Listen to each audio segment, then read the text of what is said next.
kabady, ayan po, andito po tayo sa Barangay Yuson, Gimba, Nueva Ecija. Maluwang po pala, hindi nasaka rito dahil wala daw po yung tubig, yung irrigation, yung NIA. Ilan lang po yung nagtanim dito mga kabady, ilan. Isa pa lang po to sa bayan ng Gimba, itong barangay na to. Kaya napakaluwang po ang tinatamnan dito sa bayan ng Gimba, Nueva Ecija. Napakaluwang po nito bayan ng Gimba mga kabady. Isang barangay pa lang po to na marami na hindi natamnan ng palay. Sayang.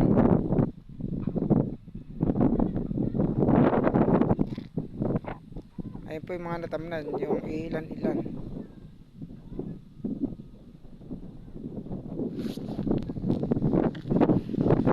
Dito po si kabady sa Barangay Yuson, Gimba, Nueva Ecija.